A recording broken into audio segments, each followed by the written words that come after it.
already done it before. I already had everything set up for you before. And then we had to start it all over again. Yeah, that's just because we started too early. Right. All right. So we are going to be streaming live. We are not recording right now. So I'm going to go ahead and you good, Lydia? Yes. Are you? Yep. Okay. And we're just going to do, yep, we're going to go live right now. We're just going to do small talk until, I heard that, until 12 o'clock. But I like to get on streaming in case we have any issues, which we've had in the past. Exactly. So, all right. Okay. Well, hi, everybody.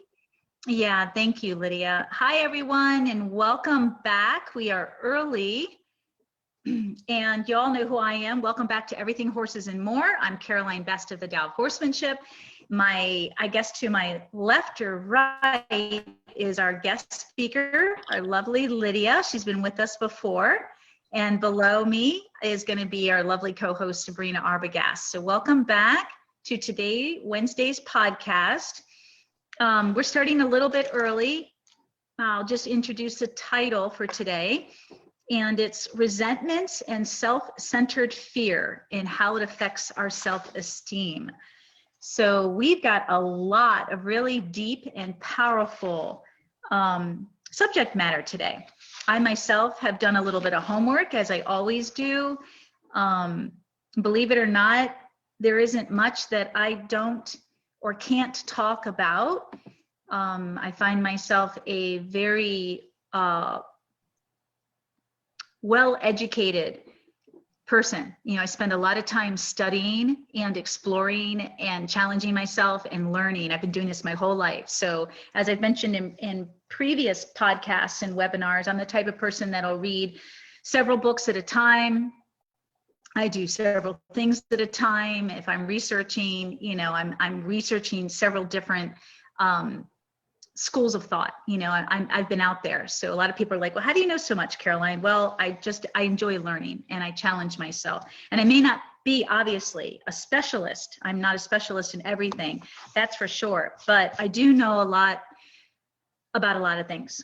And so I did my research so I could be better prepared for today. And of course, Lydia is going to be sharing. We can all relate to this subject. And even if you don't think you can relate to this subject, once we get done talking about it, wow, everybody I've ever met, we can all share in this, you guys, even a little bit of it. Trust me.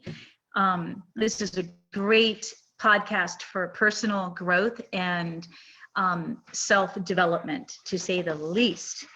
And our lovely guest speaker is going to be sharing some very personal experiences and being very vulnerable and courageous. And thank you, Lydia. Thank you from the bottom of my heart. Before we begin, I just want to talk a little bit about my face. So it's been going on since the holidays. This is my third chemo treatment for precancerous skin on my face. So this isn't anything to do with living in Florida. This is from being a teenager and in my early 20s, not protecting my face. And I lived near the beach in Ocean City, Maryland. And so this is getting burned over and over again, and burned riding horses and much, much younger. And so when you get to your 40s and 50s, you know, everything starts to change, your hormones as a woman and a man, and your metabolism, just everything. So I apologize, but my face is actually going to get worse in the next week or so before it gets better, because this is all scabby now. It's my third treatment before it goes away. So I feel self-conscious about it. And I know you guys might be wondering, what's going on with Caroline's? My nose is raw, you guys. You may not see it right now, but it's pretty bad. All right, so before we begin with Lydia, I told Lydia that I would like to, because I did my research on this topic, I wanted to start speaking about it, because I've got 6 pages, but I can go through this really fast. And then we can spend time listening to Lydia and relating and bringing up sharing our own stories. after, but I think that the way that I've organized what I'm going to read is really going to segue in easily for Lydia, and it might even bring up something else that she might want to add to this topic. And so, and then you all know that Sabrina's here to take questions. So if anybody has any questions about anything for Lydia, especially, just let Sabrina know. She's sitting there ready for you guys.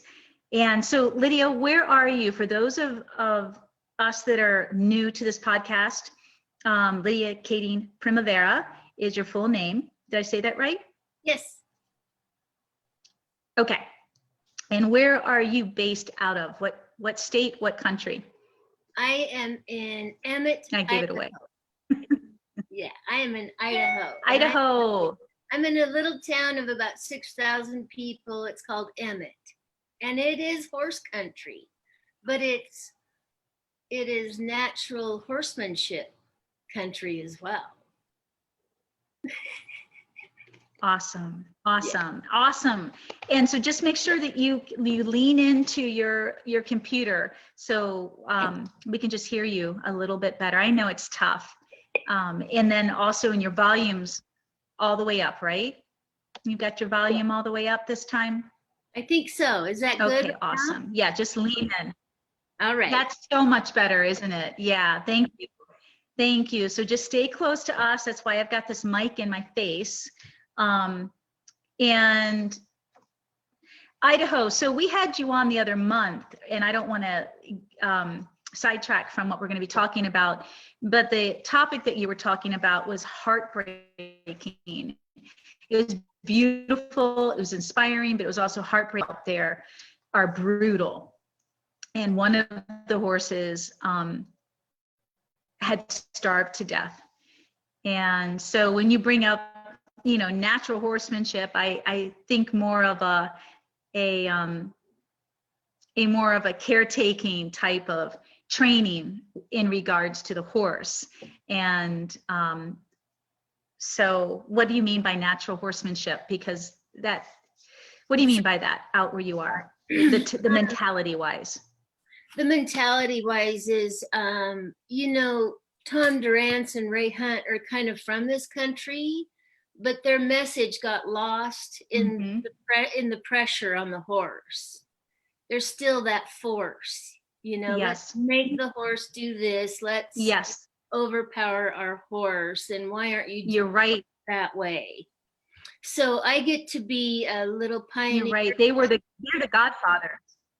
Yes. So I feel very scared and also blessed to be a part of a new movement amongst this population that, in small towns, that you're new in town, they start watching you. And they don't watch you. They want to know where you've been, where you're at. You are their reality TV. Yes. So every time I go, absolutely. Believe me. Every time I go shopping for horse stuff or anything, I run into somebody where I get to drop a hint, and I don't tell them too much because I think they need to figure it out on their own. Mm-hmm.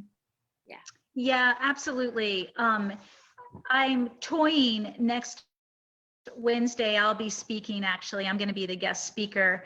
I've been chomping at the bit, so to speak, to speak again, because there's so much I want to talk about. And I'm already sold on, I'll be changing the topic, and you've just convinced me to change it. So, but yeah, next week I'm going to be talking about starting young horses. And I actually have a video that I'm going to be using to it's about the dogma, and it's the cowboy way. And I actually commented on this gentleman's video this week in a very professional and friendly way, and his comment back was, thanks so much, but this is the way we do it. And there's a lot of other ways, but this is the way we're going to do it. And it was total dominance. Even talked about making the horse submit. I really want this horse to submit. I'm not going to do X, Y, and Z, but there's this is a movement, what we're doing here. And you know it, I know it, and those of you that follow me know it. And even people that, there is a better way. There can be and should be a better way for the horse. There just totally should be. Anyway, so I'll be talking more about that next week. But yeah, I understand what you're saying, that I think that using a movement is a more powerful word, and describes where you are, your mindset, and how you want to achieve it. But I wouldn't say that where you are is really natural horsemanship. It's more cowboy. Yes. And the old cowboy method, or just people not being truly educated that horses need to be fed as many times as possible in the winter, especially where you are. Holy cow, these horses were fed like once every 3 days, which meant they weren't eating for days. And, it's just heartbreaking. So it's kind of, I guess, an old cowboy mindset there, not natural at all. Or if you want to, yes. I made a discovery from writing an inventory. And that discovery was that I felt perfectly confident and safe when it was other people's horses that I was working with, because I really couldn't do any worse than the owner, like Yeah. I could not possibly harm them any more than the people that own them already have. And I felt extremely safe. And what happened was, when I got my own horse and I bought another one, but I also I was boarding my horse. So he was in the care of somebody else all day long. And I would go visit him. But when I walked away, I didn't see everything that was going on all day. All I could see was a new mark on my horse where he had been groomed or whatever, because that's what I do. I look at my horse every day to see what's new on their body. So basically, moving to my own property, bringing my horse here and adding another horse, all of a sudden I found myself in the middle of self-centered fear, because I'm in charge and I'm responsible and I have an effect. And I didn't know that I even had a problem until I was moving along in the course. And I called you. We had that consultation where I was about to break through. And what I realized was there was some sort of self-centered fear in me, stopping me and making me like unload the dishwasher before I work with my horse, or let's clean the house before I work with my horse, or let's take the dog for a walk before I work with my horse. And then I went, oh my God, why are you procrastinating? And what it happened was, when I wrote an inventory on it, what I discovered was that all of a sudden I had a thing, I was becoming self-aware, but that trauma that I experienced when I was 11 and my horse died and died dramatically in front of me, being choked, and on the advice of a mule trainer. It's not his fault, but it's what happened. And at the age of 11, I built a belief system to protect myself and keep myself safe. And what happened was, every time I was presented with a new horse, like my mom bought me a new horse, I could not get close to Cindy, and I would not get close to Cindy. And I had a Shetland pony I had to sell when she died. So I felt like I had abandoned him and the horse that had died. And then when God brought me another horse, or circumstances brought me the open door to get back into it, I would touch it and then I would run away. And it's like my sponsor, when I read this inventory to her, she said it's like a hairy caterpillar, like when you go to touch those hairy caterpillars, they curl before you get there. And that's what she said that I was doing. That's what she saw when I was reading this inventory about that incident. Yeah. And self-protection. Yes. Yep. And you can call it paralyzed by fear too. You're paralyzed by fear. Yes. Even though I wasn't immobilized by it, I still go out every day. I do what I do with the horses. They're still learning, but I am staying away from that little fire that I think is going to blow up. And what it was, do I have something inside me that's going to make them reactive as opposed to responsive? And I found that there was this little thing So I wrote an inventory on it, and it wouldn't take me long to read it. It's one of the most Go ahead. powerful. It's the most powerful inventory I've ever written. And I have been in a 12-step program. I'm a double winner. I am a codependent before I am an alcoholic. So I've done both sets of steps, and they're not the same. You know, this is what's cool about the 12 steps. And I need to tell you this, I'm going to get a little bit sidetracked. I love you and I appreciate you, because what you have done is built a 12-step program for the horse. And the horse, it's parallel to us. Yep. And it's a recovery program for horses that parallels with the recovery program for people. So that is exactly what it is. Mm-hmm. And even the principles of each step line up with yours and the horses as well. They're the principles. And you know what, Lydia, you and I've talked about this briefly, and this is the first time you've said this to me like this, but you guys, I don't know anything about the 12-step program. So that Alcoholics Anonymous, even though I come from an alcoholic family, and my older brother is a recovering alcoholic and in the program himself. And I know from him how spiritual, and if you are committed to it, you know, there's only 1 or 2% of you that actually, when you commit to the 12-step AA program, make it through. You're one of them, my brother's one of them, but it is a practice. It is a daily spiritual practice. And I developed this program before he admitted himself into the program of Alcoholics Anonymous. But when we would talk about it, I realized, just growing up and doing the self-work on myself all these years, and we're always working on ourselves, don't get me wrong, but just my own learning, and then coming back into horses and the absolute devastation that I saw with every horse. And, you know, of course, but people are so much harder to help than horses. So I was just so determined to give this back, that there's got it, and the whole correlation, like you're going to talk about, in the way horses mirror us and reflect back to us. So yes, thank you. Go ahead and please read us that beautiful inventory. I'm going to let my kitty cats in. You brought up the word mirror. Yes. And that is why I needed to do this work, because I was stopping myself and my horse kept stopping. Beautiful.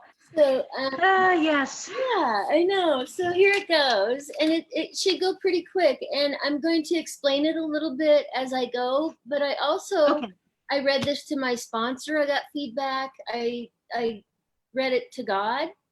I took it to the round pen yesterday, and I read it to both horses, and I'll tell you as we go how they reacted to this one. And it is the same trauma that you had us take to our horses in an exercise. And when I did that, the goats and the horses and my falcon even surrounded me like a herd would, but it was on a different level. Yes. It was on a whole different level than this. So here it goes, and I might cry. I don't know. We'll see. I resent the mule trainer for telling I might cry too. I resent the mule trainer for telling me to tie a rope around Bandit's neck to catch her right before I learned about join up and hooking on intuitively. We were so close. I was so close to figuring this out before my Bandit choked to death because of it. He should have left me alone. I resent him because he changed the whole course of my life at the age of 11. I blamed myself because I didn't own a halter. I would follow her around trying, and eventually she would turn and even follow me. I just had to get a little bit of her mane, and she was with me all day. It was so traumatic. I couldn't bond with Cindy or any other horses, and I didn't deserve them. I had killed her and myself. Self-esteem. Now, when I read that to my horses, Cochise came in and put his head in my lap. I was sitting on the mounting block, and he came in and he gave me love. And the next part is about the high and the low end of ego. And when I started reading this part, he walked off. And here it goes, self-esteem. I am really good with horses because of one Shetland pony I had to have. I am a child that felt unloved and unimportant. Bandit and Snoopy loved me and made me feel needed. I am a better, more confident child because of what they were teaching me. I am an awkward kid who's bullied by a big sister. I didn't fit in socially, and they made that all better. Pride. No one should pick on anyone. No one should give a little girl advice that would kill her horse.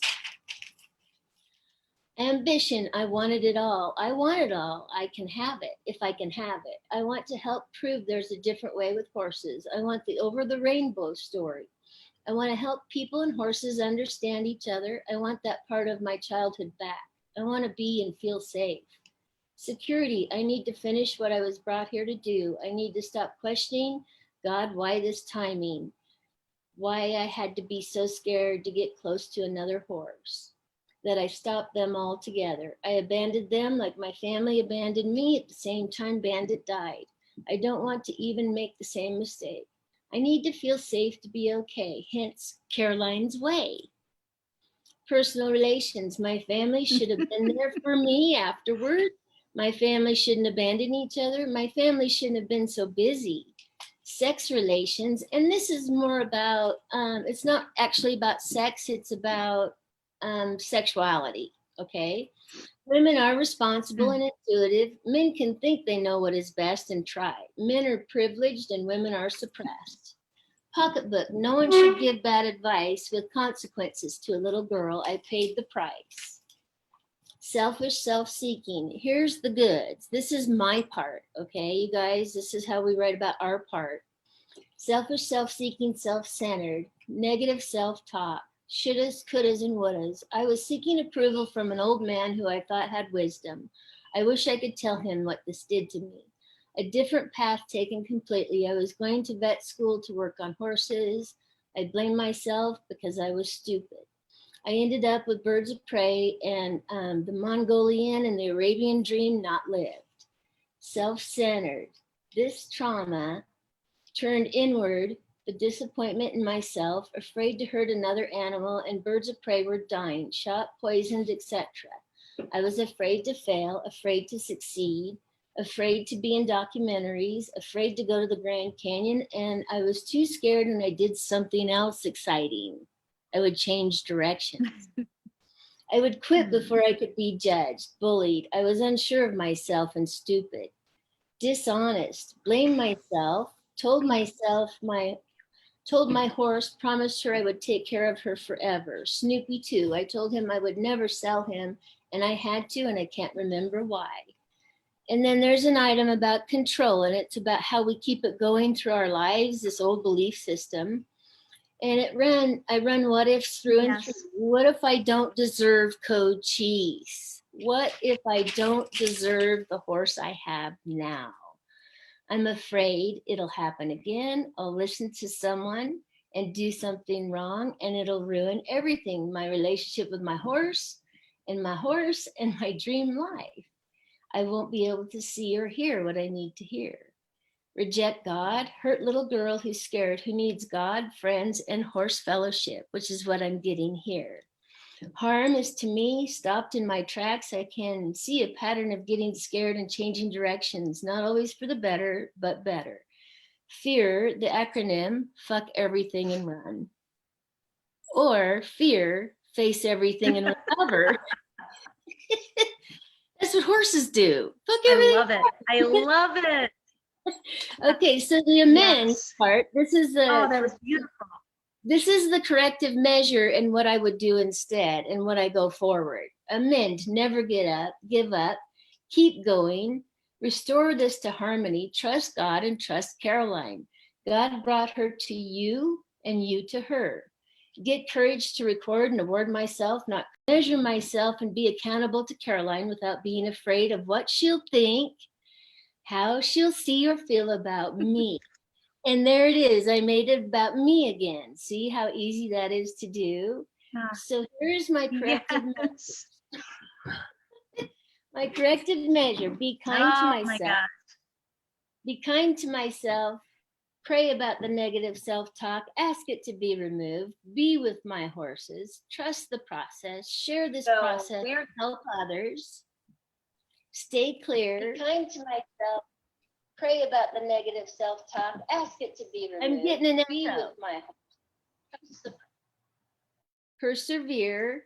The principles, practice, practice, practice. Okay, and the fears that came out of this, there's more fears. Alone, unloved, abandoned, blame, responsibility, disappointment in myself or my horse or in Caroline. Oh my God. And disappointment and fear of expectation. Okay, and then here is the big solution that I take to my horses again. And this is when Cochise came back. He stayed away for all this other stuff. And the baby just watched me and listened and stood just so far away.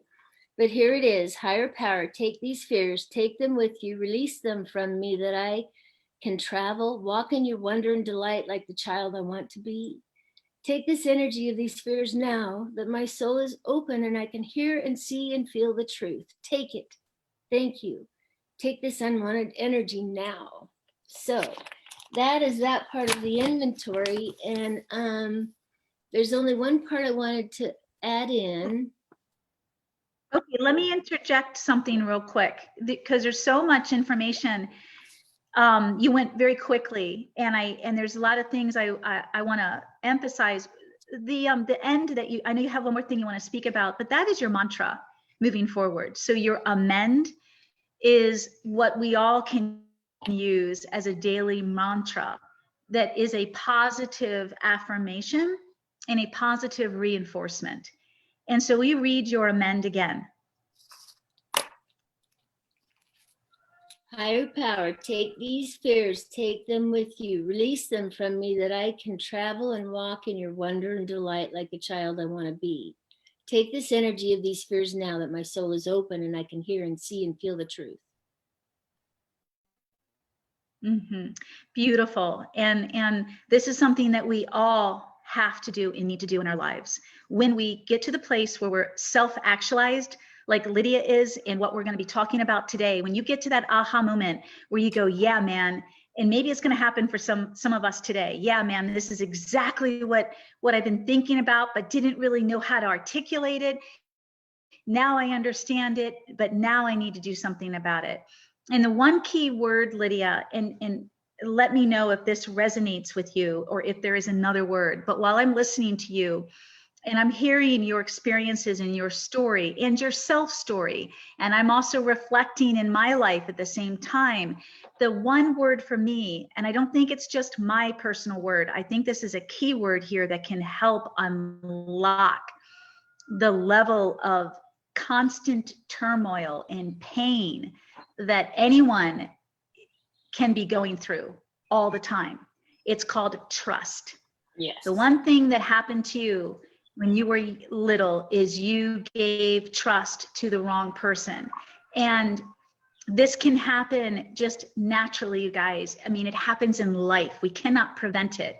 But what happened to you and many of us is when that happened when you were 11, nothing happened to redeem it. Nothing happened in your life. There were other consequences and other circumstances that were just as almost as negative that happened subsequently, that happened right after that. But had that experience been acknowledged by someone that you revered, it doesn't always have to be a parent figure, but it could have been an older brother, an older sister, it could have been a younger, anybody that we care about. If one person, doesn't matter who they are, had stepped in and had made that defining aha moment for you at that age, it would have changed the course. And I put this in perspective because this happens to all of us in different ways, but we all have trauma and tragic moments and experiences in our life that can keep us stuck in self-sabotage, stuck by being paralyzed, by fear, the fear of failure, the fear of success, drawing too much attention to ourselves. Not to mention, we're talking about, having self-centered fear, which I'm going to dive in a little bit more about what that all means. Any trauma when we're young, any trauma can put us all in this position. And it's such a great way right now for us to be self-reflective, and and know that we can go back and remember, like you have, you've documented it, you've written it, what that pain was and when it happened. And now, what are those affirmations that are going to help us get out of it? And like the 12-step AA program, these affirmations, when the trauma is that deep for us and that debilitating, whether it shows up in alcoholism or drug addiction or sex addiction or love addiction or helplessness or whatever victimization mode it shows up in, and we all can fall into it on some level or another. We are adults now, and we have a responsibility to ourselves to correct this. And you need steps, you need support group, you need affirmations, you need these things outside of yourself in the beginning that when you choose the outside support, though, it has to be the right kind of support, the healthy support, like your 12-step program that teaches you how to develop and build those reservoirs and resources within yourself, that you can trust yourself again. And that if you can't, you also have those support systems that can back you up so you don't fall off the wagon, so to speak. Am I correct? Yes, absolutely correct. Yes. And so you're finding, yes, you've got that support, you've got a healthy marriage, you have healthy relationships with your horses and other people, you are in a consistent program with a personal development program with the 12-step, plus you're in my program, so it's personal and it's horsemanship. And then the whole support of the community, the fellowship that you were talking about.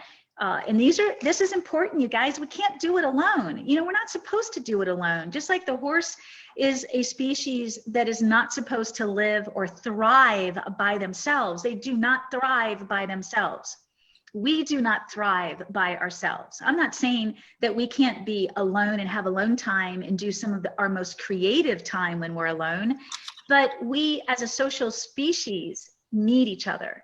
And I think that's part of that self-sabotage that happens often when we're victimized and we don't know how to get out of that loop or that self-story. You know, it traps us. And then well, I can do this by myself. I don't need anybody. Or people suck. You know, I've said it often. I don't trust most people because most people aren't very healthy and they're motivated by the wrong things, okay, that make them do the wrong things. But it doesn't mean I don't love people. And it doesn't mean I'm going to stop trying. And it doesn't mean I'm not going to seek out healthy relationships, because that's what I need. That's what we all need. So anyway, I was rambling, and forgive me, Lydia. Talk about what that last really important part that you were going to talk about. What you're talking about is dead on, because I'm going to read a few little paragraphs out of our 12 and 12 that accompanies the Alcoholics Anonymous textbook. And this is right out of our little workbook. And it says, "We were shy and boisterous, craving attention and companionship, never getting it, like an actor who doesn't know a single line of her part." And another one, "Until we talked and listened to another, we still didn't belong.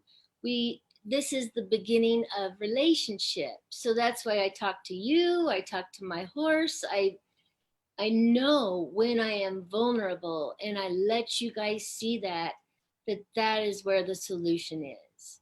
That is where love is, where we get to be Take healed. the guard down, take the defensiveness down. Yes. Yes.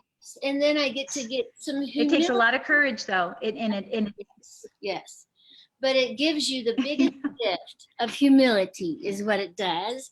And I want to just read one more thing, and then it's going to be very probably fun to talk just after that. But this is what came out of what I just read to all of you guys. And I'm in the middle of a step study online with a bunch of women, and it's been paralleling to exactly what the webinars and the podcasts are about. Class or public, it just lined up, and that's why I said, oh, I have to do this, and I have to do it now. So getting honest with another person, what I found out was I had built up a set of belief systems, a pattern right? If you will. And the most embarrassing part of that pattern is I don't deserve my horse. And what happened was empathy, self-awareness and empathy focused too much, gave me self-consciousness, which gave me self-pity. So self-awareness went straight to self-pity because I don't deserve my horse, which isn't true, of course, but the little girl in me thinks she doesn't deserve this horse. So my empathy for horses turned inward, ran into self-pity and entitlement. I had no skills to handle the overfacement of this tragedy at the age of 11. I began to question the wisdom of adults and question everything. Pattern, an actor who doesn't know her parts, freeze, fight, flight.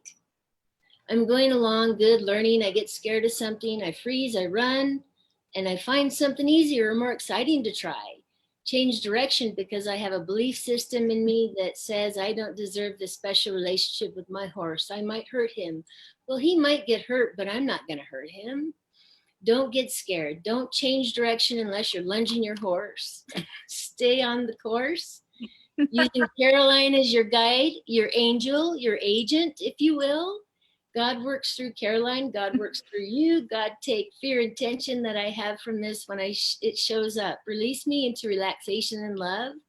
Face everything and recover and go with confidence in yourself. And that was the end of that one.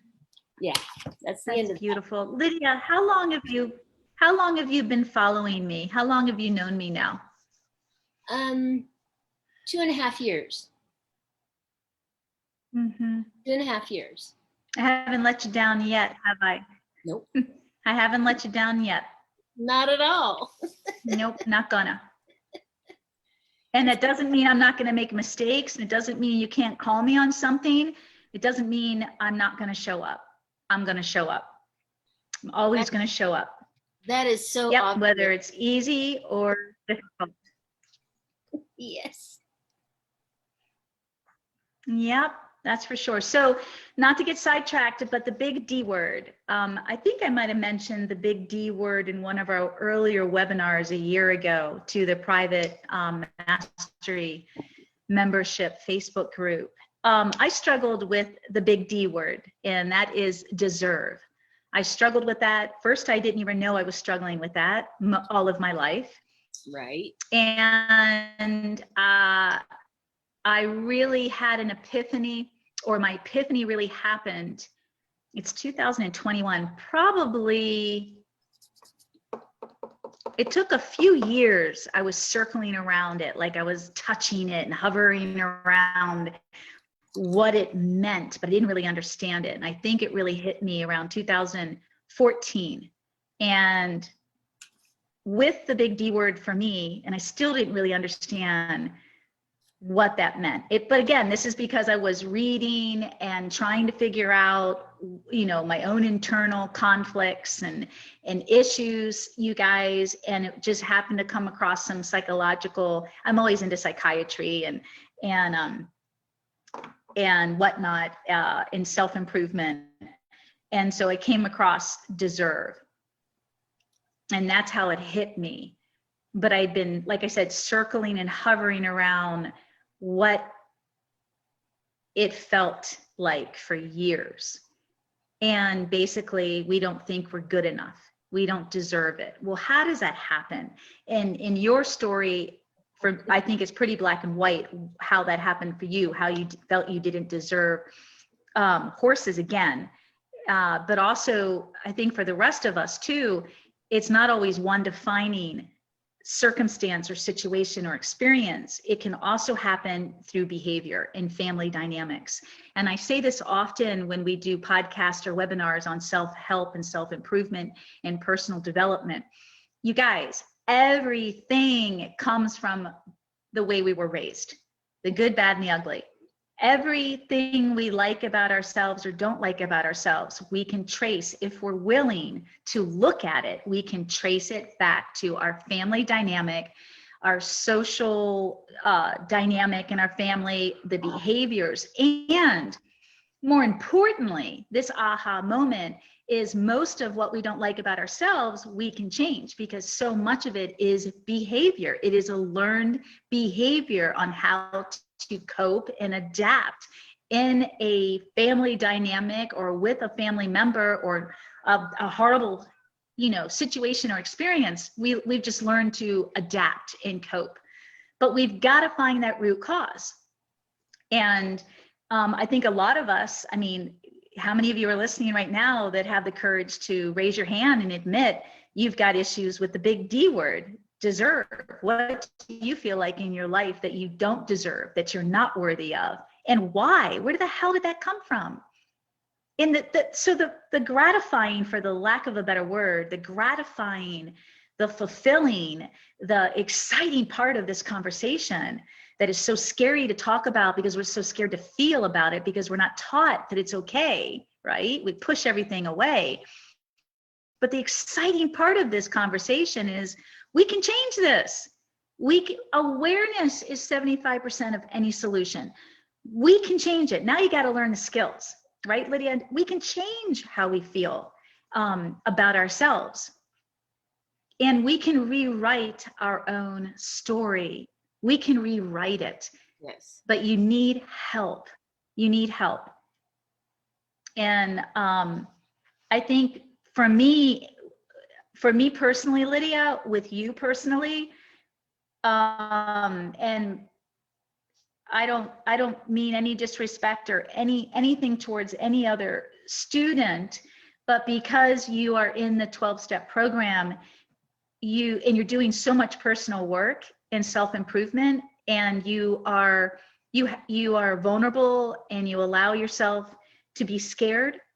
That's being vulnerable. So there is a level of courage there, that you understand the mastery membership on a deeper level than most students do. You understand how much personal development is worked into the horsemanship. And it's just because you're there, like you're self-aware and you're doing the work.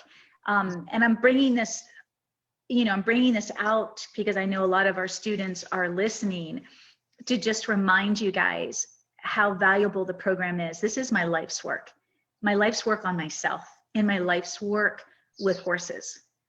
And it goes hand in hand. And even while you are developing yourself in my program and your horse, you are redeveloping yourself. You have an opportunity to restart yourself. And you don't realize that. You don't realize that as you're restarting your horse. Can you just unplug it, please? Our radio, Cirrus, whatever, came on. You have a chance to rewrite the story of your life as well. But you first have to understand behaviors and really come to grips with all of the, negative, unwanted behaviors in yourself that you've learned and adopted and used throughout your whole life. You've got to be able to write that pros and cons list that I always talk about. What do you like about yourself? What do you don't like about yourself? And then identify, it could be for your horse too, what is more of your DNA and your personality traits and really your nature, and what have you learned that you can let go of. It's quite cleansing, very cleansing, actually. So yeah, the big D word, that's a good one for everyone. What is it that we feel we don't deserve in this world, and why? And until we come to grips with that, it will own us, you guys. It will own us. And like the law of attraction, we will constantly have conflict with that deserve, what we feel we don't deserve. If I'm correct, Lydia. Yes. And I think I typed it's self-sabotage. Yes, and I typed in something about the layers of the onion, because as it's like you're the core of the onion when you're born, and then you start putting all these layers on throughout your life. And when you get older, you're like, well, this shit isn't working anymore. And you start peeling it off. Like there's a layer, and then there's another layer, and then there's another layer. Yep. So it's really interesting because I took a 130-year-old house apart. It was built by a boat builder from Maine. And I de-nailed every board, square nails, and I cleaned every board, and then I put the house back together in the backcountry. And it was very similar to the process of taking myself apart, cleaning everything, and then putting it back on. What a beautiful metaphor. Oh, I love it. I'm doing the same thing with my horse, and I'm finding he has layers as well. Like, I've known him for 3 years, and there's still a layer in there that I think he really misses a particular mare, and I want to find out what that is and how to heal that, you know? I don't know exactly, but I can tell that when a horse is moved around in my neighborhood, he is, I can't say he's upset, but he's concerned. Like, where did it go? So let me talk about that for a minute.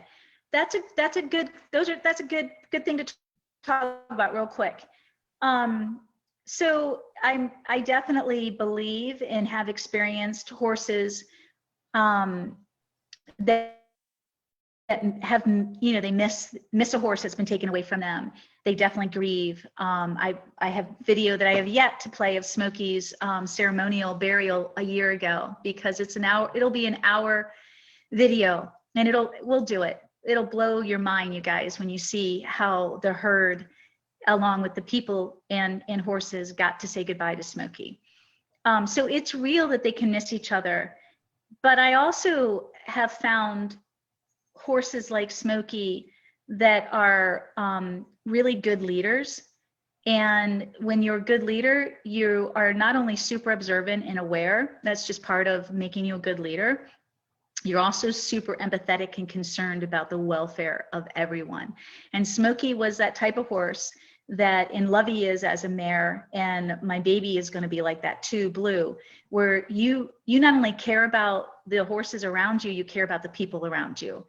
And so I don't know, Cochise, yes, he might be missing, but horses are really intelligent. So I don't think or believe that Cochise, every time a horse is moved around, that he's thinking, is that my mare or my friend that I miss? Because they know, they can smell, they can hear, they know the sound, the smell, the breath of their friends, you know. And that, like the elephant knows when they're walking, they listen to the vibration underneath their feet, and they know the way each individual elephant walks, each, like the sonic vibrations in the ocean that dolphins have, in the different ways, vocal tones that they use. I mean, everything is unique. And so each elephant has their own way of walking, and horses have their own breath and their own way too. So I believe that Cochise isn't looking for his friend so much as he's a good leader, and he has a level of compassion and empathy, you know, and concern for the welfare of everyone around. That's my gut, and that's my experience. Yeah, because he'd know if it was the mare. If it was the mare, he'd scream and bloody murder for her. Does that make sense? I mean, I've seen this happen, you guys. I've seen horses. Yeah. She died, but he was really alone right afterwards, and there was no other horse brought in. And then I bought him. So I kind of feel like there was something about that. But I agree with you about his empathy and being a leader. And he's marrying his mama also. Like, that's who I am. I worry about my neighbors. I always show up for them. If an ambulance shows up, yes, I'm there. So I know that, but it's more relating to, like, and I can maybe use Sundance and Legend without making you cry, I hope. But I asked a question. I saw the two of them by a tree standing together, relaxing, and you were with Lovey. And I'm wondering if any horse, like when I lost my mom and I lost my father, I met a woman, and I actually met a gay man that was like my mother, and it was a sufficient substitute, if that makes any sense. And I wonder if those two are going to let a sufficient substitute into their trio. Like, is there a horse like Zor who's asking to be their new leader or to join their trio, or are they going to stay just the two of them? It's just the two of them. How is their loss showing up? How is their loss showing up, though? Because I know you all still feel it.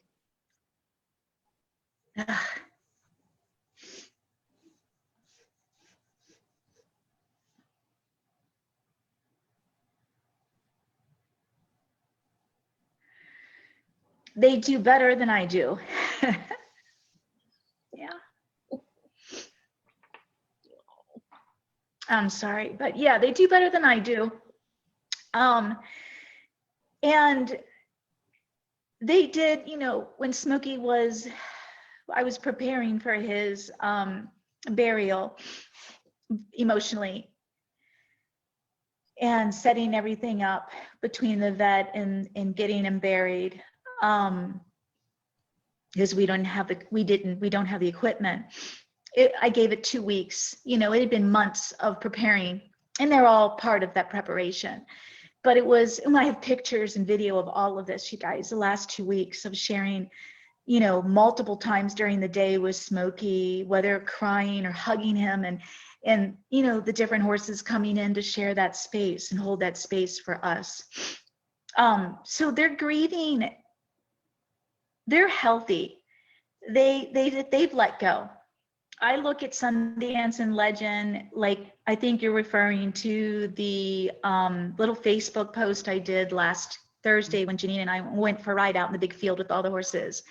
And, you know, everybody wants to be together. And Legend and Sundance, well, they're afraid of Zor. So of course, Zor was hogging me up, right, with Lovey. So that had a lot to do why that had everything to do with why Sundance and Legend were by the tree, because they wanted to come over. And had Zor not been there, yes, they pretty much, you know, rule the herd. But Legend realizes, it was really interesting, not to get off on a tangent here, but you know, the horses, when horses are in a healthy herd dynamic, and this is something I'm going to be talking about also next week, when horses are in a healthy herd dynamic, there's never one leader, you guys. It's all partnership. You might have a horse with the most experience that makes most of the decisions, but they work together, the herd. And so that's what a healthy herd is all about. And people don't get that because we don't get to see that very often. Right. And when we study wild horses, we study them, we're too cerebral about it. And so, you know, Legend is now crippled from the injury that he caused himself playing years ago. So he can't move around. So Sundance is his bodyguard. But when Smokey was alive, Smokey was more crippled than Legend. But Smokey, everybody respected Smokey. But without Smokey there, you know, Legend, Sundance, yeah, they're off a little bit. But they definitely let go. You know, they don't hold on. And I believe that's because they're a lot healthier than I am. Or maybe it's just because, you know, I have such strong attachment, and that could be an unhealthy thing too. So letting go of loved ones is really hard for me. It's always been hard for me, you know, whether they're still alive or dead, or two-legged or four-legged, you know, it's really hard for me to let go of the people that I love, and especially when they hurt me.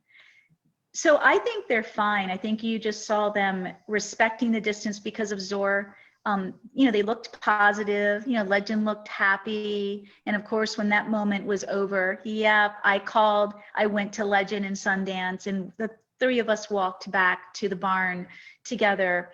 I see them all the time throughout the day. So I don't think, you know, nobody's going to replace Smokey, and nobody will replace Sundance if she goes next.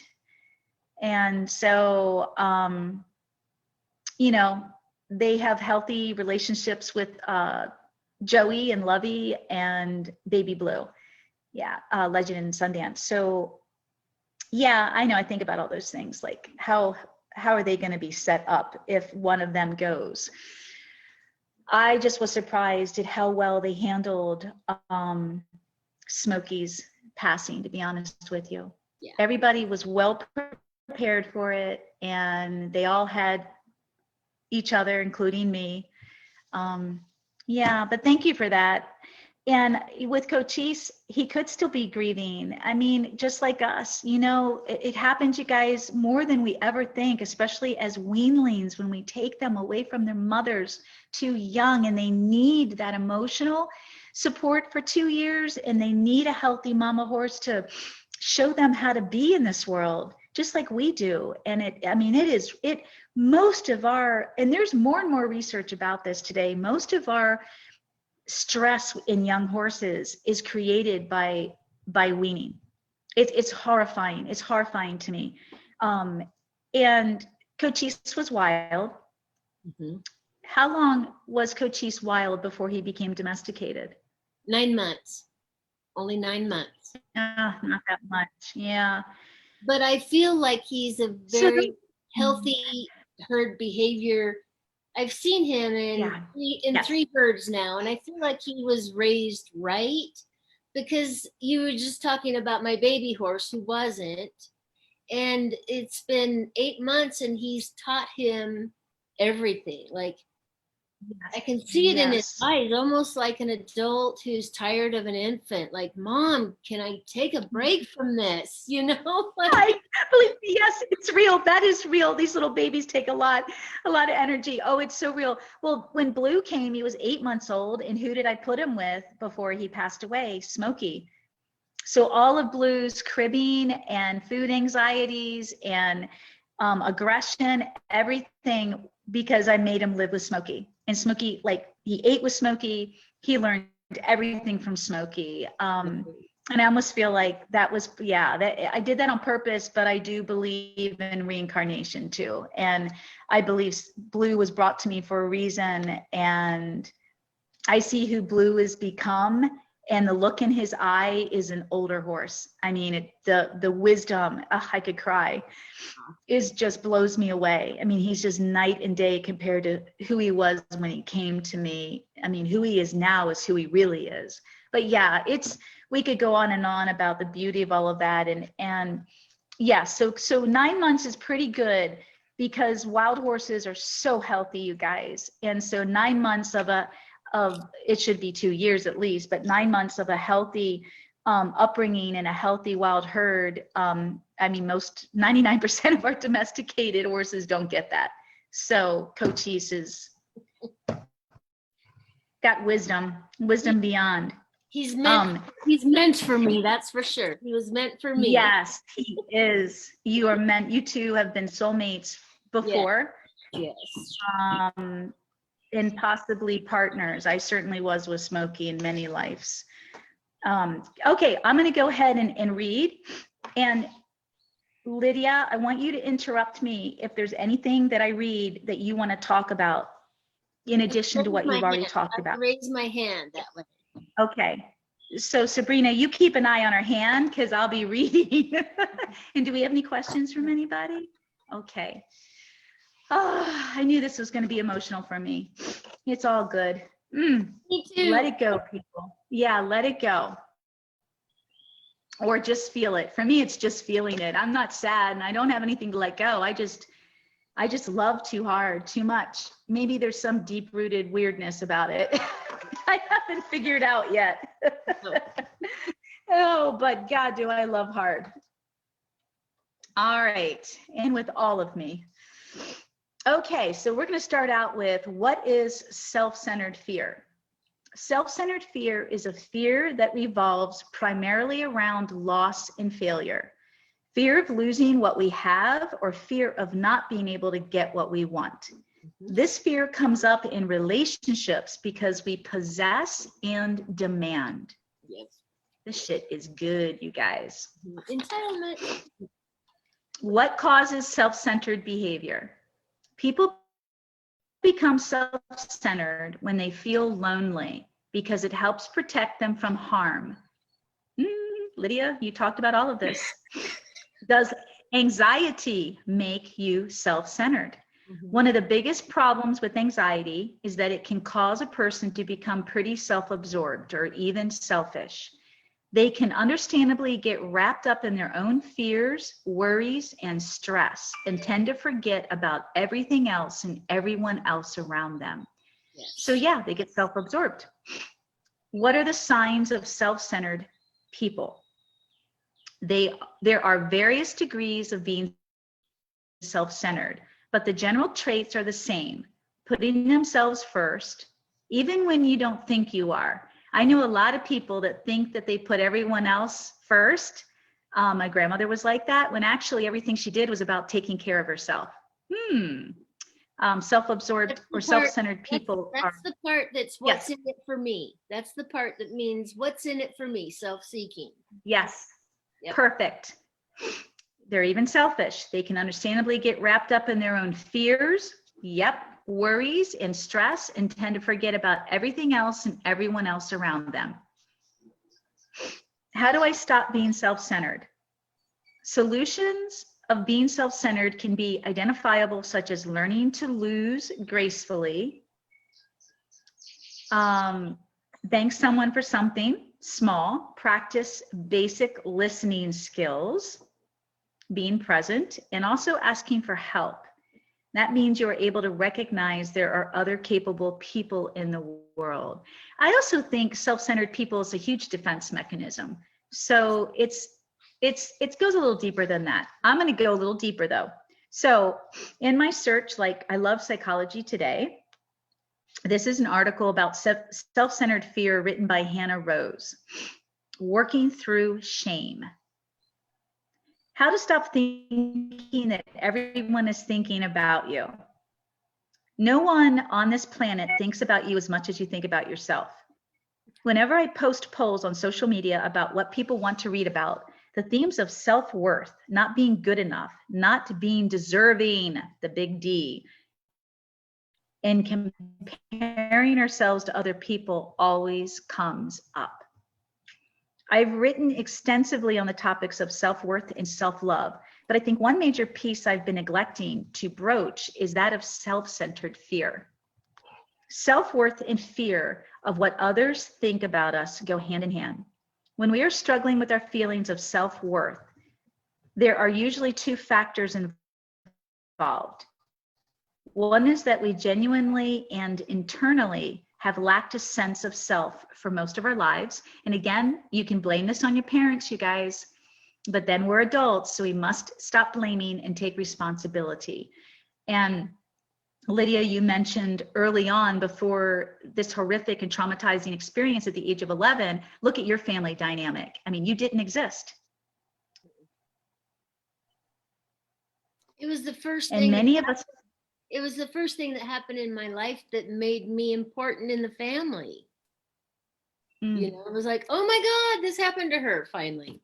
And I do have to tell you, I got scarlet fever the fall after that, and I changed schools. We moved and I went to a different junior high school, but I didn't get to start 2 or 3 months late. And when I got there, I found a way to fit in by sticking up for the underdog, because I had a sister who was a bully.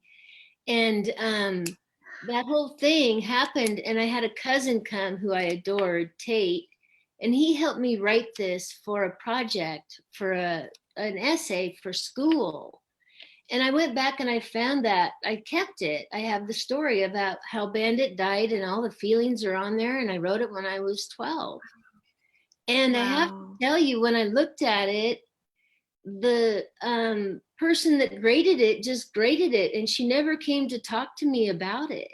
She just graded it, period. Like, what kind of teacher would hear a story like that and not go talk to the kid about it? I know. Ah.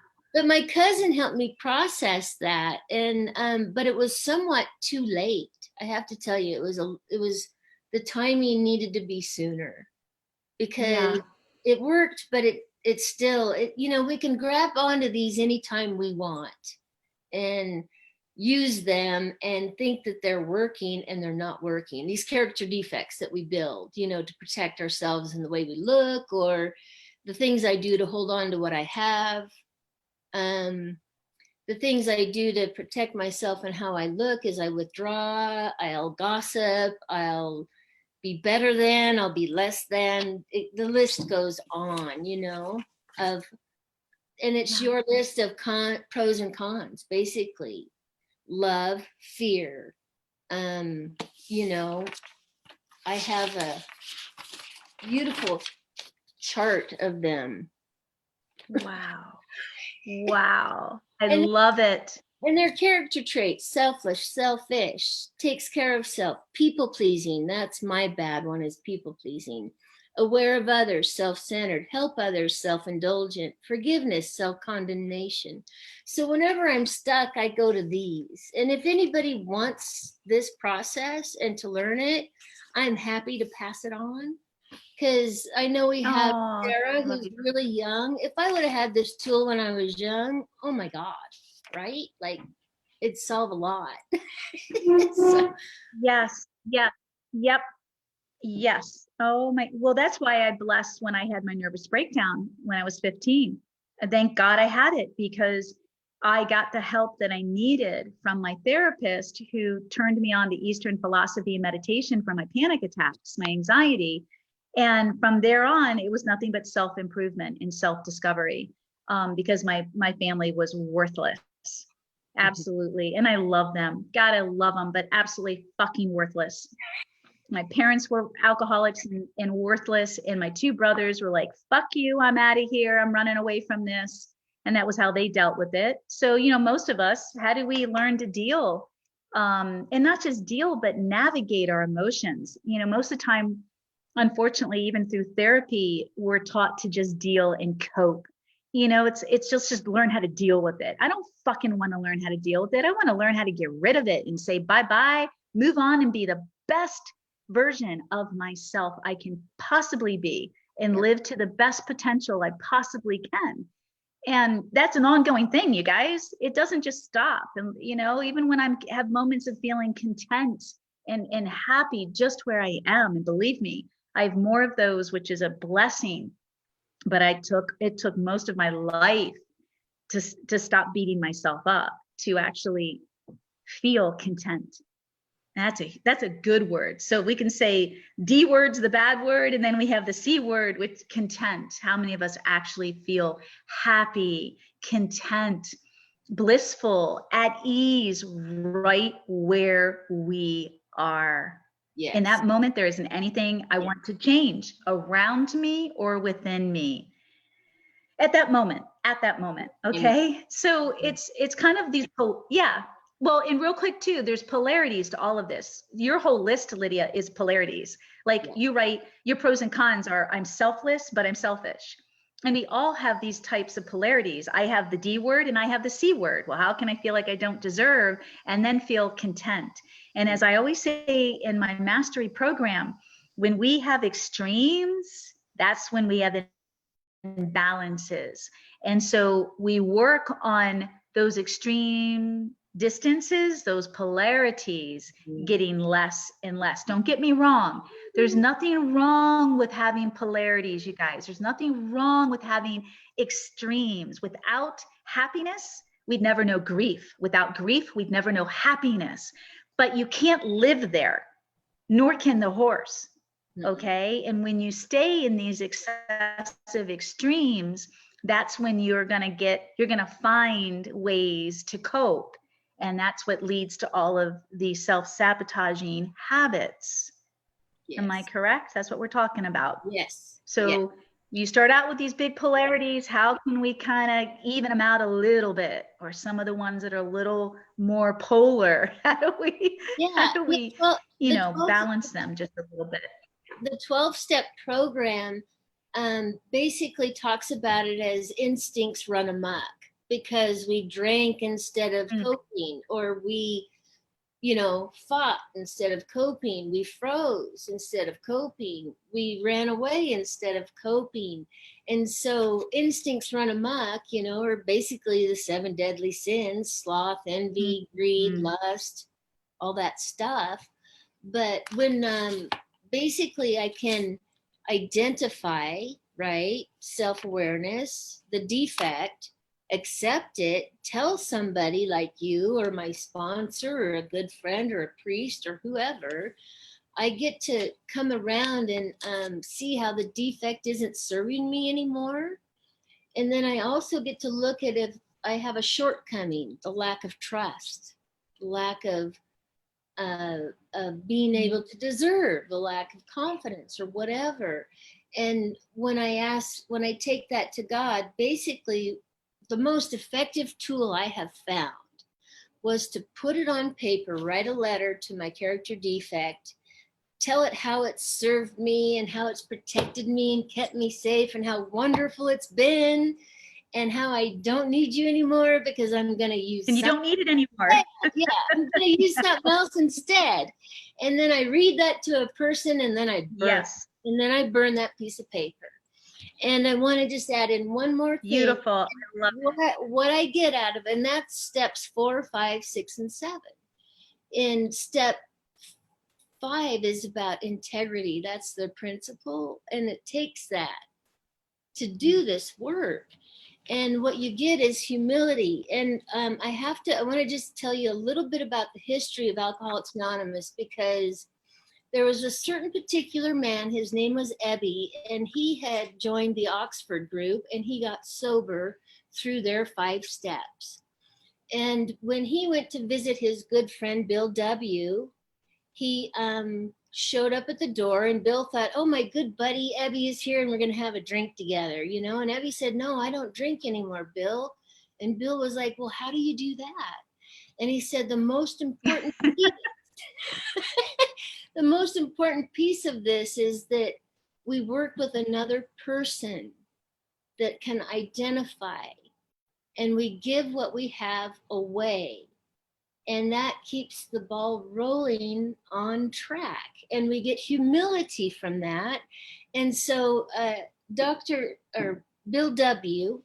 went to Akron, Ohio on a business trip, and he was down in the lobby of the hotel. He wanted to drink and the bar was busy and it was pretty and well lit. And then outside was a list of chaplains. And Bill decided to go to the phone booth and call the list of chaplains, and he called all of them. And the one on the very bottom, he was looking for another alcoholic to go help so he wouldn't drink. And the priest, through a couple of phone calls, the last one on the list, and then a couple of phone calls later, he found Dr. Bob. And Dr. Bob was in bed, and Dr. Bob was hopeless, and Bill and he got sober together. And this is what Dr. Bob had on his desk about humility.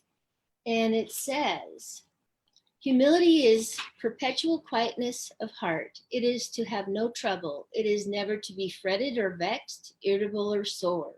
To wonder at nothing that is done to me, to feel nothing done against me.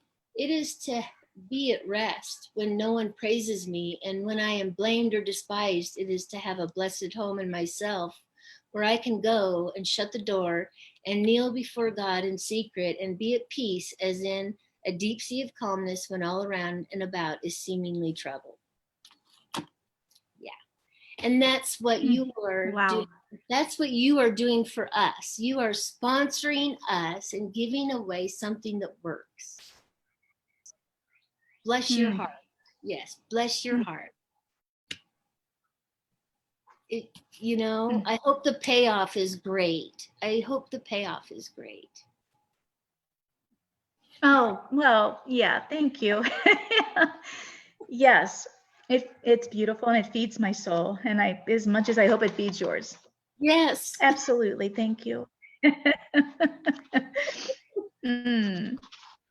Anybody have any questions? No, just a lot of sharing. I think early on, Aaron asked if the bandit that Lydia is talking about, it is not the bandit on my YouTube videos. That is not the same horse. Oh, Atilla did ask if where to get a copy of what you were reading.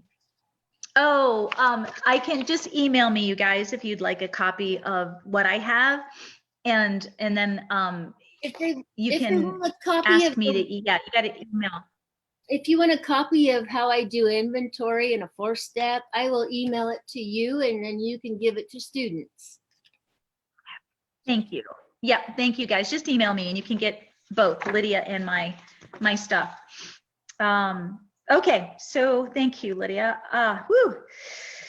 Take a deep breath. When we are struggling with our feelings of self-worth, there are usually 2 factors involved. This is where I left off. One is that we genuinely and internally have lacked a sense of self-worth for most of our lives. The other, much more common factor is that we project our fear of unworthiness onto others. I think we've all been around people like that, or maybe we can even identify that within ourselves. So this means we throw our negative self-talk onto the blank slate of other individuals, whether they're personal friends and family or strangers on the internet that validate us through social media, then internalize the judgment that we are assuming they have. Woo. What I'm saying is this: we live in our assumptions of what others think of us. We let these fears and assumptions dictate the person that we try to be, our outer selves, or the part of us that we show to the world. This is the beauty of working with our horses. This is the beauty, this is the depth of the program that I've created. If you so choose to be vulnerable and intimate with yourself, and I do talk about this in the spirituality course and even in the expansion into the second course, if you don't trust anybody else, start trusting your horse and start trusting yourself first with your horse. And how do you go about that? You start having this talk. You start talking to yourself like this. Begins with you. So we often tell ourselves, sometimes consciously, sometimes unconsciously, that we aren't good enough. But the real question is, good enough for who?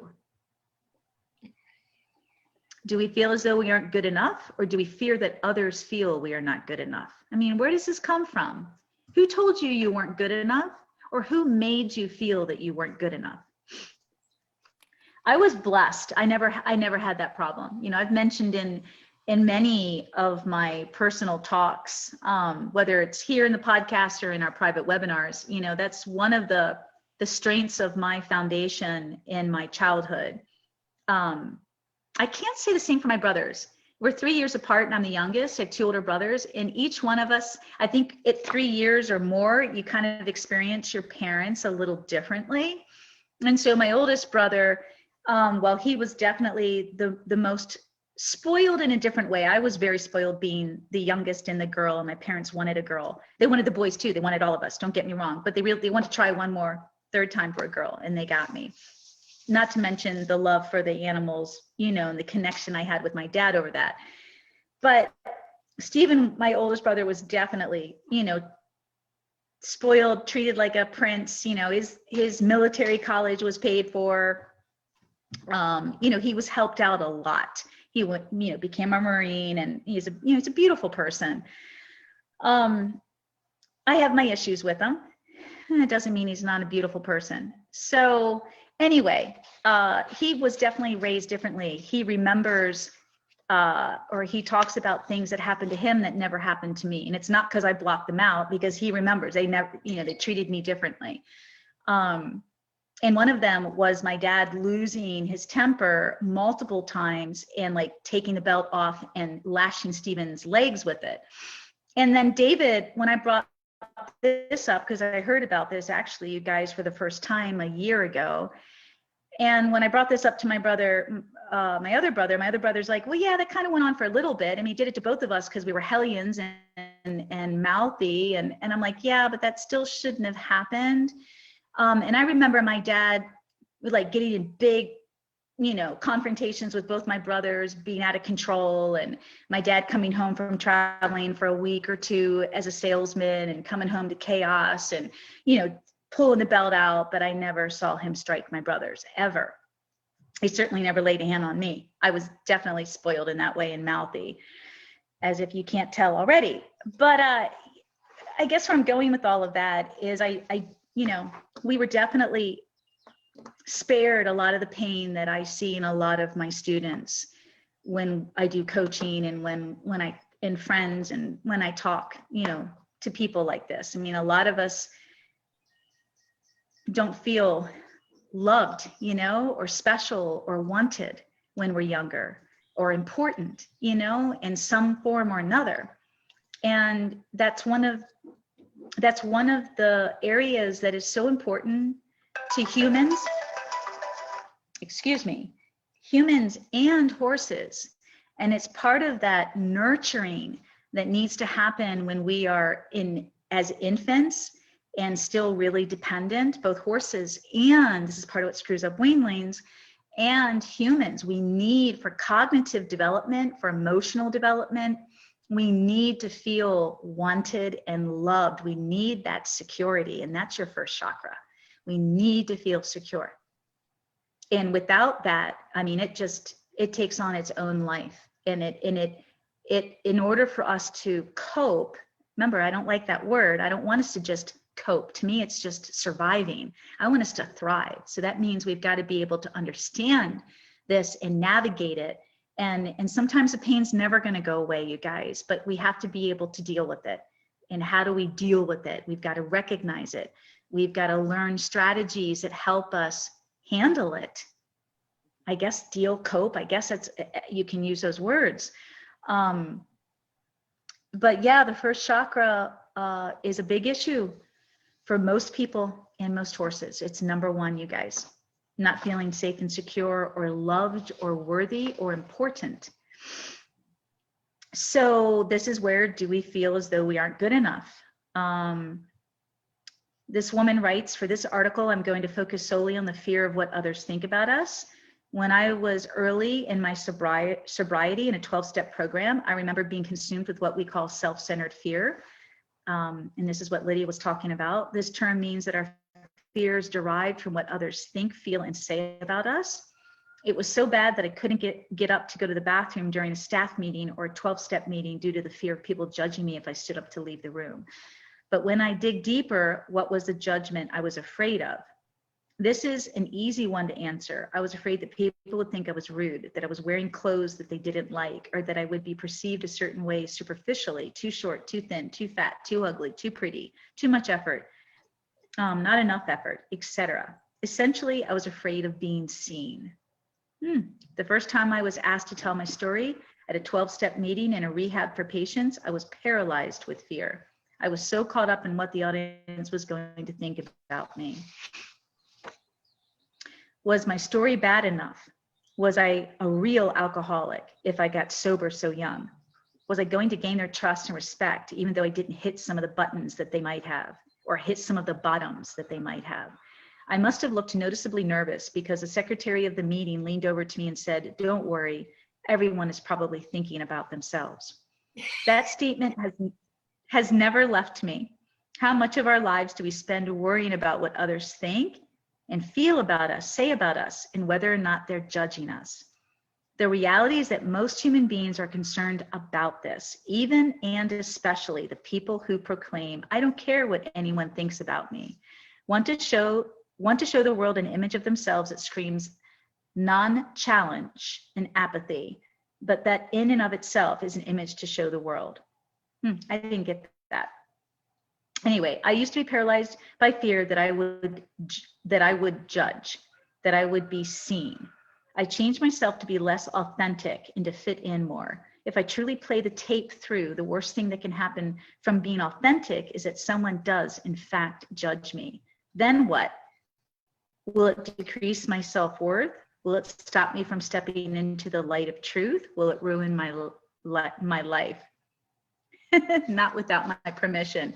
I can relate to, I can't relate to this at all, but I can relate to not Sabrina is my witness.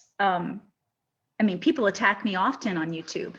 People attack me often for how I present myself, the truth that I speak, how I speak it. I irritate them. I'm too confident. I act like a know-it-all. Maybe I'm arrogant. Who the hell am I? Bring it on. Bring it on. That's all I got to say. I don't give a flying fuck. Step into your light is right. Step into who you are, and how dare you or anybody take that away from anybody else.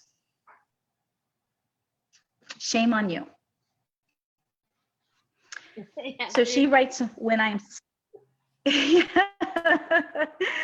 struck by the thought, ugh, I'm not good enough, I can almost hear myself saying to my parents, good enough for who? Am I good enough for myself? Absolutely. But when I fall into the trap of projecting my expectations of myself onto others, that's when I fall into the hole of becoming invested in what others may or may not think of me. So basically, what this woman has written, we can all relate to it on some level, is our self-worth. And if our self-worth isn't checked, meaning if we don't have enough self-worth, or if we can't identify when we don't have enough self-worth, it shows up in other areas, and it affects and influences everything, including our horsemanship. So it's all of our relationships, and it's a law of attraction. Like attracts like. I totally believe in that. I commented and wrote this at the very end of this woman's article. It's time to recreate your story. And as an adult, and we are responsible, we're a free thinker now, we can't blame anybody anymore. There is a lot more to talk about, and I'm not going to have time to get into it, you guys. But I have many other pages, and like self-centered fear destroying your relationships? And then it is the acronym that you read, Lydia, for fear in the program, the 12-step program for Alcoholics Anonymous. The acronym for fear is false evidence appearing real. Yes. And the fear we experience is usually not real. So it's just identifying what that fear is and where does it come from. And then I have another article, 10 Great Ways to Deal with Selfish People. So it's kind of like letting go, of the people that just don't add value to your life anymore. How about that one? The people, experiences, situations that just don't add value. That's tough. I mean, it's tough. It's tough. I mean, I mentioned in our last private webinar, my family dynamic, and another journey, another aha moment for me, this year is, like you were saying about the onion and peeling back the layers in getting closer to the truth of my anger at my family. And my father's no longer living, and he would not have been a part of this because I spent so much time working through my personal anger and disappointment with my father with him. So that he can rest in peace. We had a fabulous fucking relationship the last 10 years of his life. But I had the hardest time with my mom most of my life. And my oldest brother is most like my mother. And then my next brother I've always been closer to him. But I think the big word for me is a different D word, but disappointment. I'm just really disappointed in my family. I am. I feel let down. I feel like I've done a lot of growth and self-improvement, and it has nothing to do with being perfect. Nobody's perfect. But I'm willing to talk about my imperfections, and they're not, but they're willing to point the finger at my imperfections. So how many of us can relate to that? And when 30 years ago, let's see, I'm going to be 53, 25 years ago, 20 years ago, I was still a victim, up until the age of 40, I was still trapped in a lot of false sense of self and reassurance, and Me too. in a lot of codependency. And it took me divorcing and walking away from everything, including my whole family dynamic. I lived practically 20 minutes from my family my whole life, It took me walking away and closing the door for almost a year, and going through hell and hitting rock bottom, and really learning how to rely on myself and practice what I learned and I preach today, and building those reservoirs within and resources within. It doesn't mean you don't need your support system. That was still really hard for me to rely on anybody. That hasn't really come into my life until the last few years, and obviously getting remarried. But yeah, disappointment and just feeling like, yeah, I'm not that person that I used to be, you guys, so you can't keep treating me that way. And yeah, it's sad. It's lonely. It's frustrating. Why does it have to be this way? Oh, and then it's what, letting go and moving on, and I tell you. And it's the echo of the dark shadows and chambers of our soul of disappointment that we've all gone through, at different stages from different people throughout our lives, and dealing with that repeatedly. That's it. That's all I got to say about that. That's a lot. It's so much. And I think people really struggle with this without even knowing it. Like you always say, you don't know what you don't know.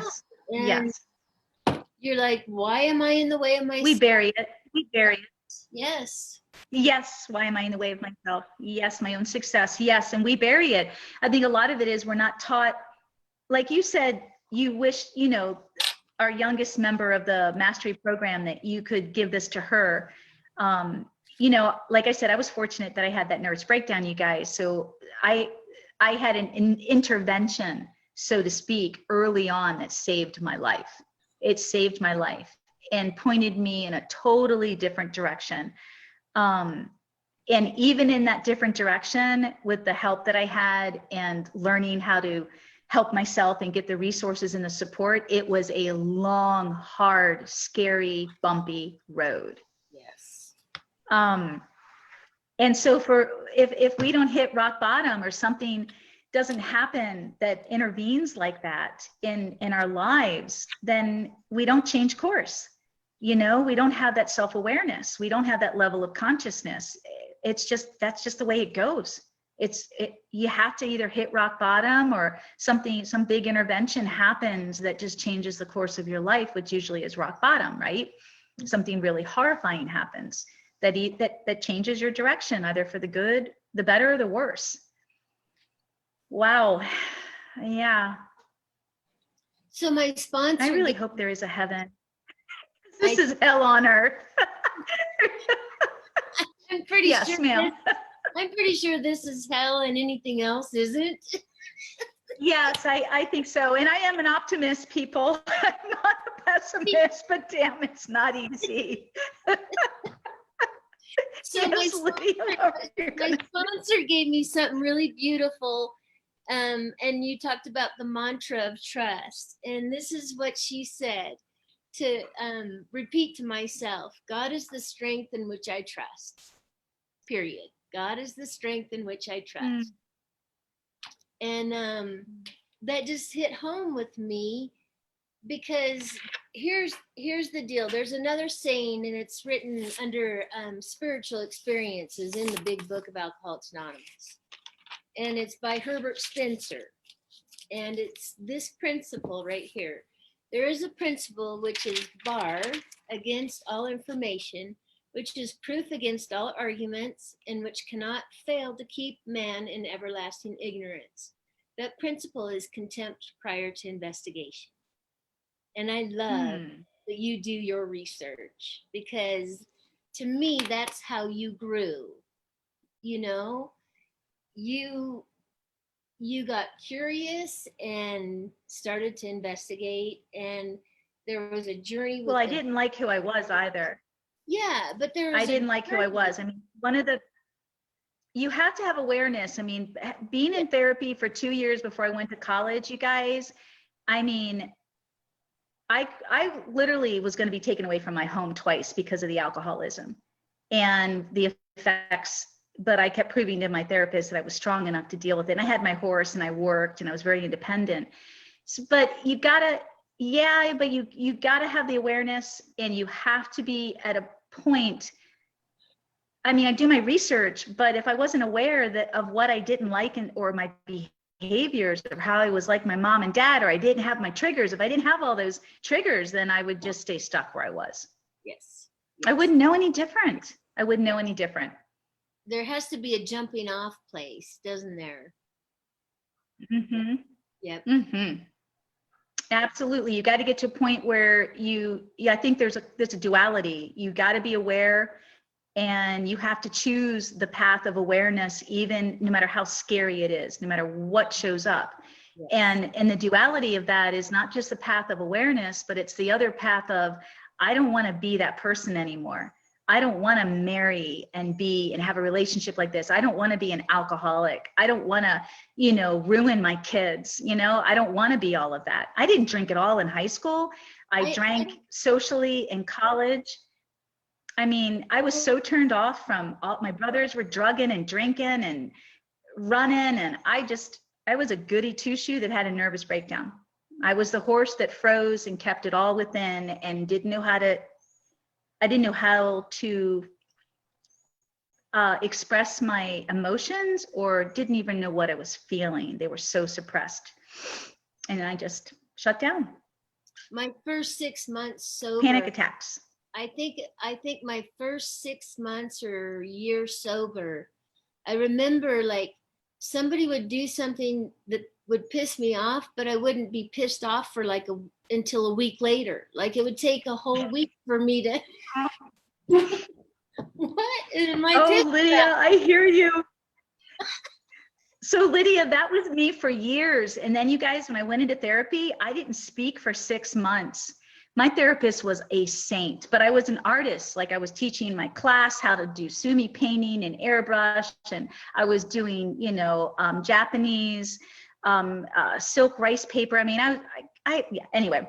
That is awesome. And so I painted these murals, which I still have, to express that they were a theme. They expressed my feelings. Because why? Because I would sit there twice a week, red-faced, dripped in stress, sweat, like the horse, red-faced, ready to pass out every time she would just so quietly, gently prod with a question or two. So she was so creative. She gave me the books on Eastern philosophy and meditation to help control my anxiety through meditation, which worked. And then she said, draw me paintings. Caroline, talk to me through a story. It took months before I could start to talk. And when I did, Lydia, I was kicking my door through the hinges, off the frame. I was throwing my candlesticks into the wall. I was raging. So my parents had to deal with me. I just lit them up. And every time, my dad would say anything, because he pulled the plug on the paying for the therapy, my therapist would come to my house. She was like, basically, fuck you. My dad was a different man back then. I'm going to come to your house, and whether you like it or not, or your daughter's getting taken away.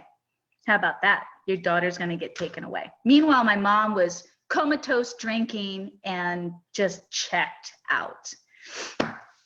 Yeah. So I had a lot of rage for quite a few years, but I found my voice. Oh my God, did I find my voice? And one of the things I vowed at that age, it was already in me at a much earlier age, since 3rd grade, was doing what I'm doing today. I knew there was some way I was going to be able to help people. It was really children and underprivileged. And I did that. I volunteered for 7 years all through college in the Arts Council for underprivileged kids and teaching them art. And I went and majored in art therapy for a while too. But yeah, I've never lost course of my purpose or how I could give back and be a voice, become a voice and be a voice for the horse and for people. That is it. It's amazing. The best I can.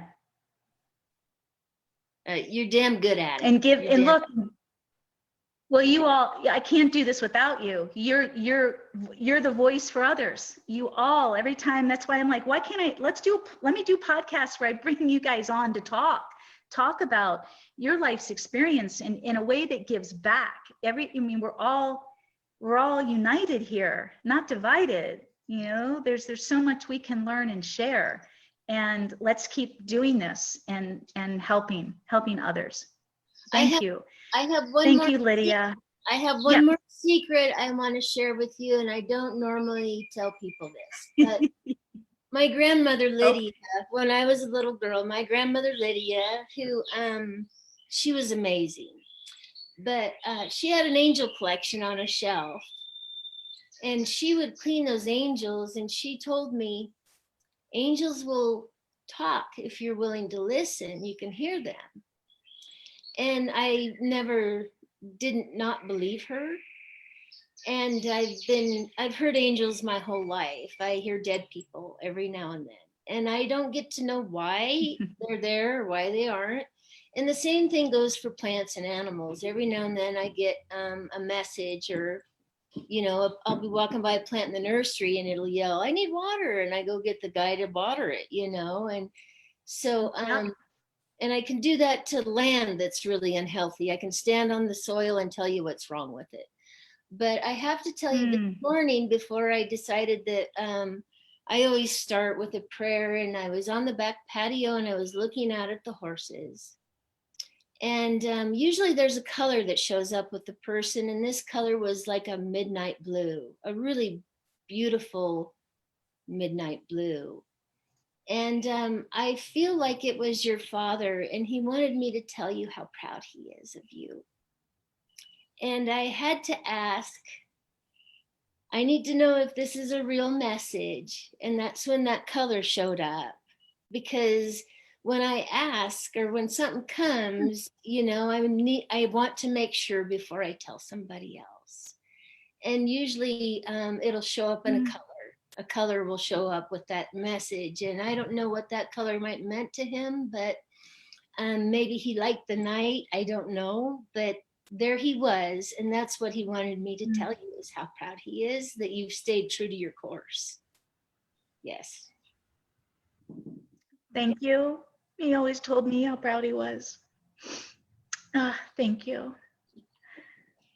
He's even My dad was handsome and dashing, and he dressed very well. The blue was a good color for him. He was tall, dark, and handsome. Yeah, I'm thinking he like navy blue suits or something. I don't know. Yeah, that would fit him. Yes, thank you. Yeah, it doesn't happen very often. It happened this morning before our podcast. And I want you to know that he's all around you.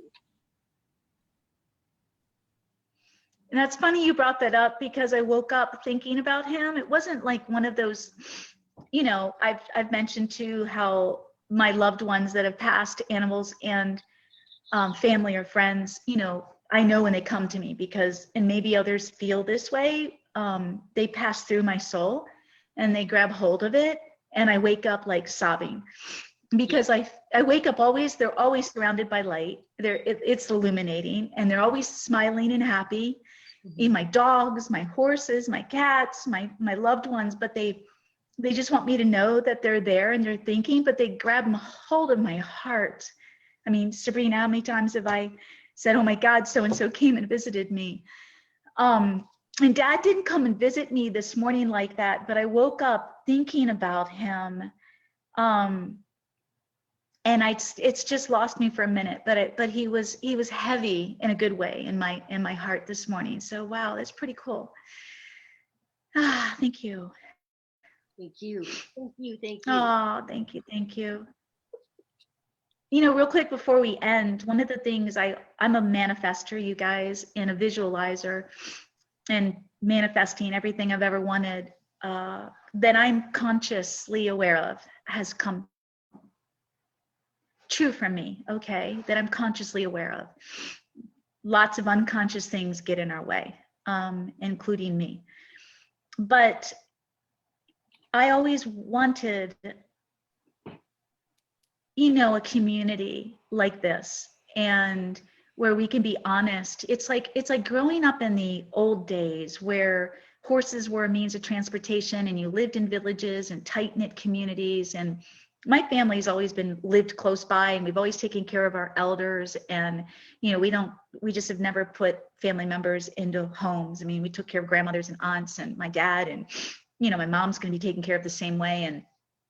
And I believe in friends and family doing that. You know, if I wasn't married, or I don't have any children, you know, who's going to take care of me? So I've always thought, God, you know, I want to give back, and I hope that, you know, I and my horses, if something happens to me, is taken care of just like I would. So it's just this big community of love and real life and real life, you know, situations and women, and caring for each other and giving back, and just being the best we can, you know, and giving each other what we never received, you know, being able to give each other what we never received, being that support, that surrogate family, so to speak. So thank you. Yes, I was kind of wondering, this is one to put in your topper to roll around, because Al-Anon and AA meetings, Al-Anon and AA meetings consist of anywhere between 5 and 25 or 50 people. And on Zoom, we take turns sharing, and we have 1 to 2 or 3 minutes to share, and that's the most. And we pick a topic on the solution. And so I'm wondering if we can have sort of a horse meeting where our students only on a Friday, where we could take turns sharing on one particular topic that you would choose, or if a student chose the topic, we only have 2 or 3 minutes to share, and that way we could start to see each other and get to know each other a little better. And I like that. Will you email me? Email me. Yep, I'll email you how an AA meeting is conducted and how it works, and we could follow that format. Okay. If you're, yeah, if you're up for it. I don't know. Oh, I love it. I love it. It could work. I am. And I think everybody's been kind of taken. It's very similar. Yeah, thank you. It's been similar. It's similar to what I was trying to create a year ago with some like group video coaching where everybody, let's talk about that. Okay. All right. I got to go. We're actually late for filming. Lydia, thank you. And thank you everyone. Email me, you guys. And Lydia, you email me and send me your stuff and then send me your idea. And I could have you on at least once a month here. So you got to let me know. I think that'll reveal itself as we go too. Yes, absolutely. Absolutely. I'm All right. willing. Bless everyone. Thank you. Thank you. Yeah. And you gotta, that's gotta come from you. You gotta say, yeah, I'm ready for another one. All right. Thank you, everyone. God bless you. Thank you, Lydia. And stay tuned for next week. For me, next Wednesday, I'm not sure. I have 2 topics, so I've got to pick one. I'm not sure which one it's going to be. But you guys just stay tuned. It's going to be, we'll get it out there in our posts. And all right, you guys have a great rest of your week. Thank you, Lydia. Thank you, Caroline. Bye. See you guys with the Mastery membership. Yep. See you Friday in the private webinar. Okay.